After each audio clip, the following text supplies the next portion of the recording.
খবর 24 ইন্টুর সাথে আপনাকে স্বাগত। নতুন নতুন খবর জানার জন্য আমাদের চ্যানেলে চোখ রাখুন।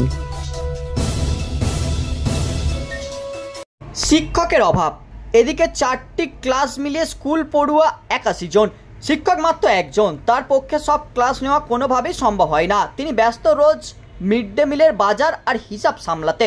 হাতে যেটুকু সময় মেলে তাও খরচ হয়ে যায় এসআই অফিস, ব্লক প্রশাসনের দরজায় ঘুরতে ঘুরতে। শেষ পর্যন্ত পঞ্চম থেকে সপ্তম শ্রেণীর ক্লাস নিচ্ছে অষ্টম শ্রেণীর দাদারা।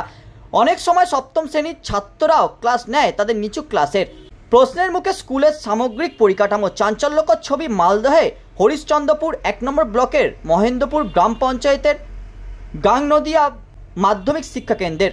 স্কুলের বেহাল দশা শিখিয়ে উঠেছে পঠন পাঠন। তারপরেও কেন হচ্ছে না শিক্ষক নিয়োগ, প্রশ্ন তুলে ক্ষোভ প্রকাশ করেছে অভিভাবকরা। প্রসঙ্গত 2001 সালে 6 জন শিক্ষক নিয়ে মাধ্যমিক শিক্ষা কেন্দ্রটির পথ চলা শুরু। 2003 সালে অনুমোদন পায়। সে সময় 2 জন শিক্ষকের বেতন চালু হয়। এরপর ধাপে ধাপে 6 জন শিক্ষকের বেতন চালু হয়। পরে এক শিক্ষক মারা যান, বাকি 4 জন শিক্ষকও ধীরে ধীরে অবসর নেন। তারপর থেকে আর কোনো শিক্ষক নিয়োগ হয়নি সেখানে। 2022 সাল থেকে সেখানে একমাত্র শিক্ষক রয়েছেন, নেই কোনো গ্রুপ ডি কর্মী। স্কুলের প্রধান শিক্ষক রাহানুল হক বলেছেন, আমাকে পড়ানোর পাশাপাশি সমস্ত কাজ করতে হয়। স্কুলে খাতা কলমে 81 জন পড়ুয়া থাকলেও নিয়মিত আসে 30 থেকে 35 জন।